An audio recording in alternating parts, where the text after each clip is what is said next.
Hatchet Chapter 2. Chapter 2 Vocabulary. Number 1. Turbulence. Violent or unsteady movement of air or water or of some other fluid. Number 2. Compass. An instrument containing a magnetized pointer which shows the direction of magnetic north and bearings from it. Number 3. Altimeter. An instrument for determining altitude, the height of an object or point in relation to sea level or ground level, attained. Number 4, transmitter. A set of equipment used to generate and transmit electromagnetic waves carrying messages or signals, especially those of radio or television. Number 5, rebelled. Showed or felt intense dislike for or resistance to something. Number 6, vague, of uncertain, indefinite, or unclear character or meaning. Number 7, visualize, form a mental image of, imagine. Chapter 2, reading. For a time that he could not understand, Brian could do nothing. Even after his mind began working and he could see what had happened, he could do nothing. It was as if his hands and arms were lead. Then he looked for ways for it not to have happened.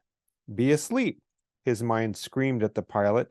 Just be asleep, and your eyes will open now, and your hands will take the controls, and your feet will move to the pedals. But it did not happen. The pilot did not move, except that his head rolled on a neck impossibly loose as the plane hit a small bit of turbulence. Somehow the plane was still flying. Seconds had passed, nearly a minute, and the plane flew on as if nothing had happened, and he had to do something, but did not know what. Help. He had to help. He stretched one hand toward the pilot, saw that his fingers were trembling, and touched the pilot on the chest. He did not know what to do. He knew there were procedures that you could do mouth to mouth on victims of heart attacks and push their chests, CPR, but he did not know how to do it. In any case, could not do it with the pilot who was sitting up in the seat and still strapped in with his seatbelt. So he touched the pilot with the tips of his fingers, touched him on the chest, and could feel nothing, no heartbeat, no rise and fall of breathing, which meant that the pilot was almost certainly dead.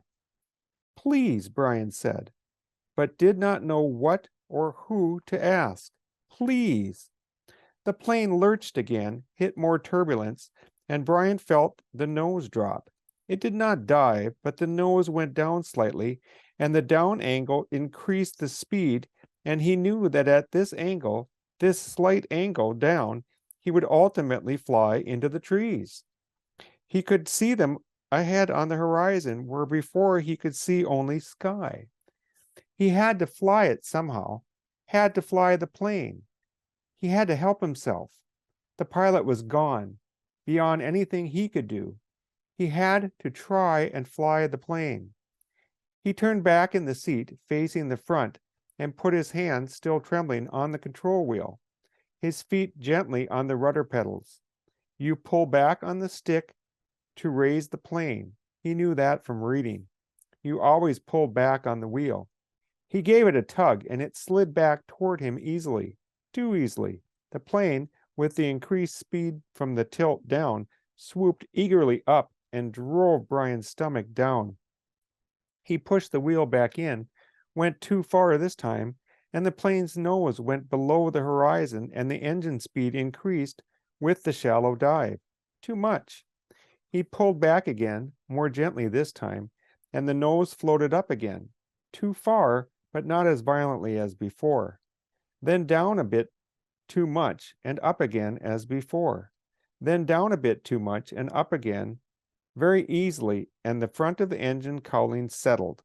When he had it aimed at the horizon, and it seemed to be steady, he held the wheel where it was, let out his breath, which he had been holding all this time, and tried to think what to do next.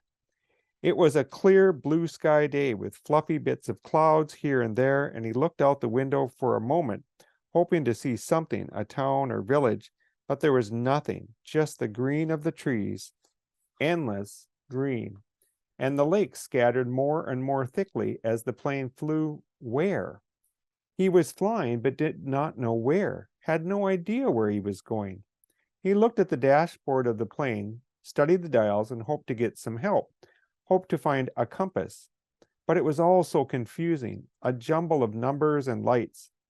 One lighted display in the top center of the dashboard said the number 342. Another next to it said 22.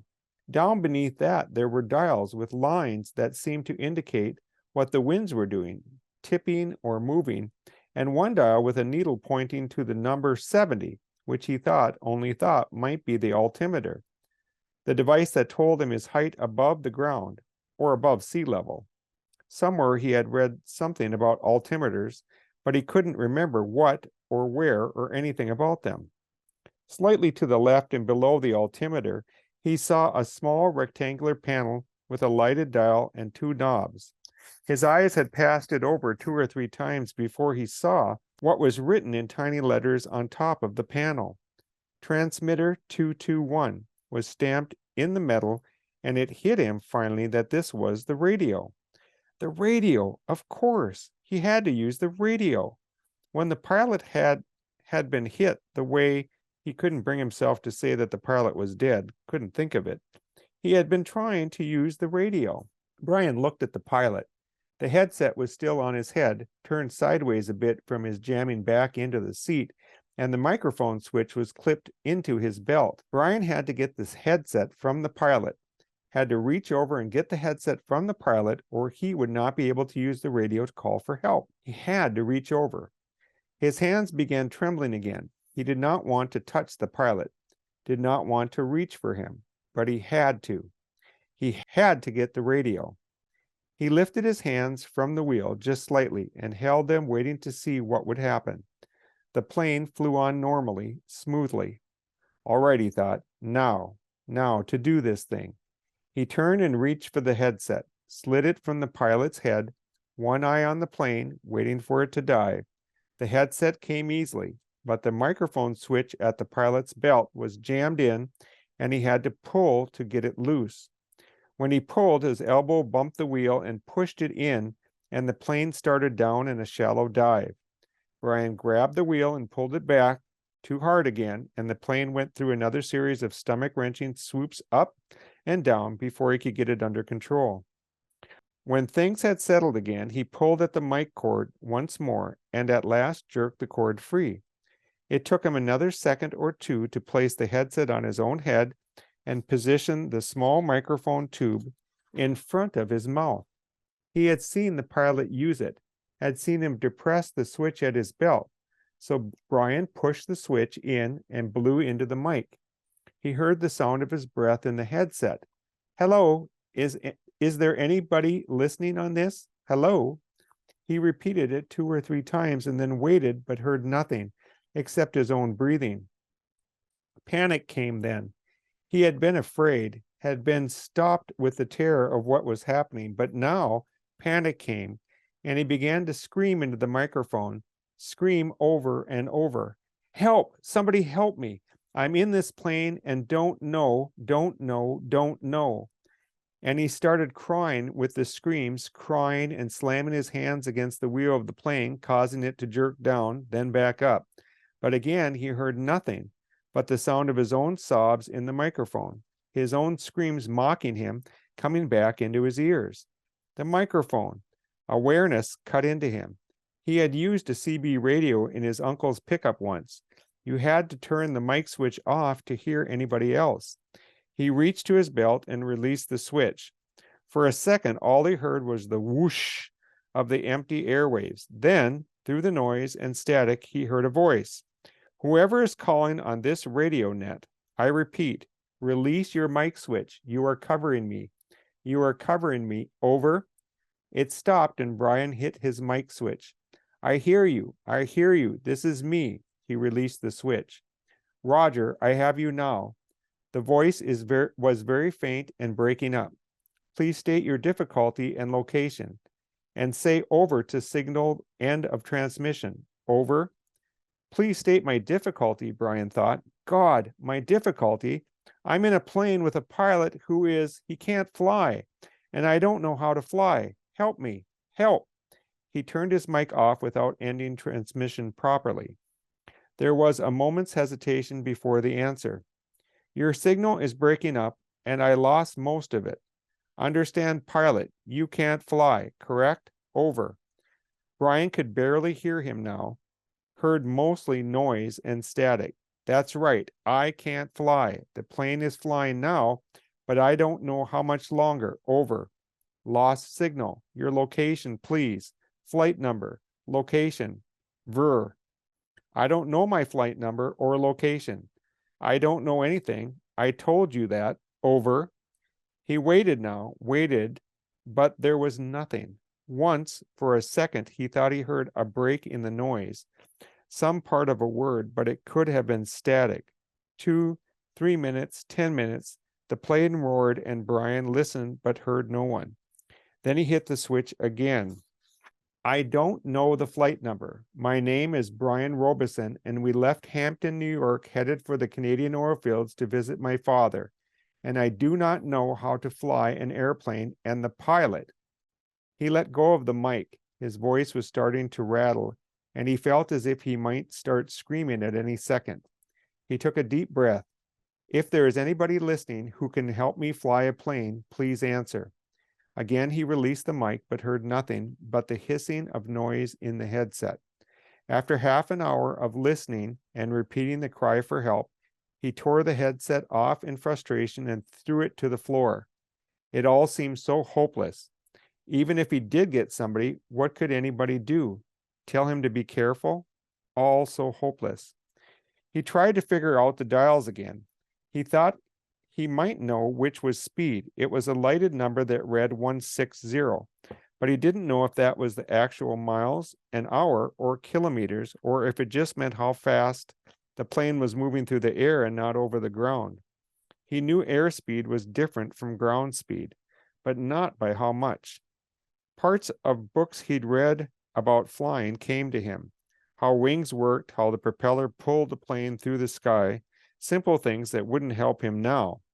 Nothing could help him now. An hour passed. He picked up the headset and tried again. It was, he knew, in the end, all he had, but there was no answer. He felt like a prisoner, kept in a small cell that was hurtling through the sky at what he thought to be 160 miles an hour, headed, he didn't know where, just headed somewhere until. There it was. Until what? Until he ran out of fuel. When the plane ran out of fuel, it would go down. Period.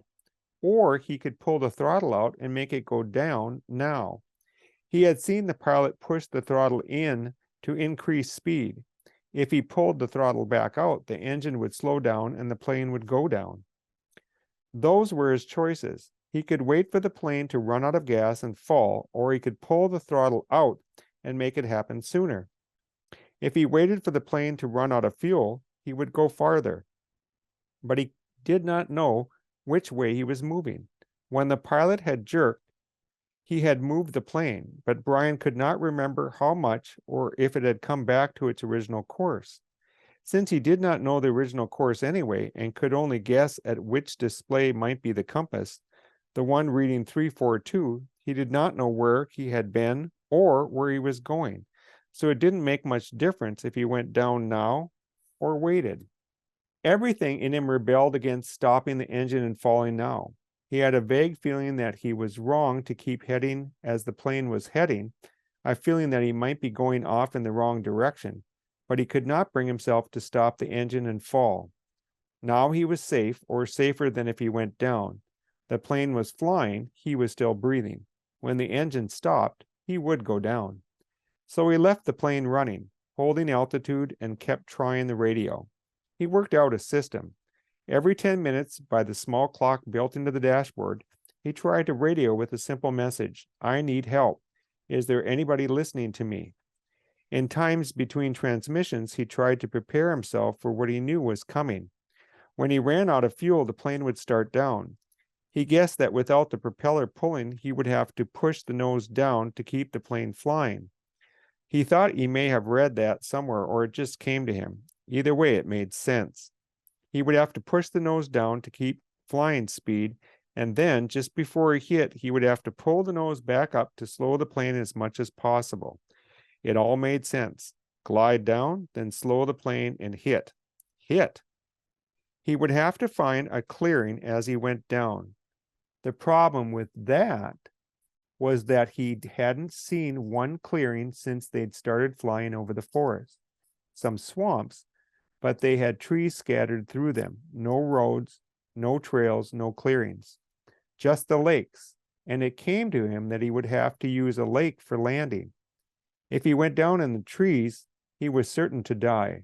The trees would tear the plane to pieces as it went into them. He would have to come down in a lake. No, on the edge of a lake. He would have to come down near the edge of a lake and try to slow the plane as much as possible just before he hit the water. Easy to say, he thought, hard to do. Easy say, hard do. Easy say, hard do. It became a chant that beat with the engine. Easy say, hard do. Impossible to do. He repeated the radio calls 17 times at 10-minute intervals, working on what he would do between transmissions. Once more, he reached over to the pilot and touched him on the face, but the skin was cold, hard cold, death cold, and Brian turned back to the dashboard. He did what he could, tightened his seatbelt, positioned himself, rehearsed mentally again and again what his procedure should be. When the plane ran out of gas, he should hold the nose down and head for the nearest lake and try to fly the plane kind of onto the water. That's how he thought of it, kind of fly the plane onto the water. And just before it hit, he should pull back on the wheel and slow the plane to reduce the impact. Over and over, his mind ran the picture of how it would go. The plane running out of gas, flying the plane onto the water, the crash, from pictures he'd seen on television. He tried to visualize it. He tried to be ready. But between the 17th and 18th radio transmissions, without a warning, the engine coughed, roared violently for a second, and died. There was a sudden silence, cut only by the sound of the windmilling propeller and the wind past the cockpit. Brian pushed the nose of the plane down and threw up. Chapter 2, Comprehension Questions. Why couldn't Brian attempt cardiopulmonary resuscitation, or CPR, to try and revive the pilot? Sample answer. Brian couldn't attempt CPR on the pilot because the pilot was strapped into his seat, and it would have been difficult for Brian to get him out of his seat and flat on the floor of the plane to do this procedure. In addition, Brian could not leave his seat to do CPR on the pilot because he had to fly the plane now that the pilot was incapacitated or dead. Question number 2. Why were Brian's attempts to get help by using the plane's radio frustrating? Sample answer. Brian's attempts to get help by using the plane's radio were frustrating because Brian didn't know how to use the radio correctly at first. Also, when Brian was able to communicate with someone via the plane's radio, he couldn't tell the person anything about the flight number or the plane's location before the connection was lost. Question 3. What is Brian's plan for surviving after the plane runs out of fuel? Sample answer.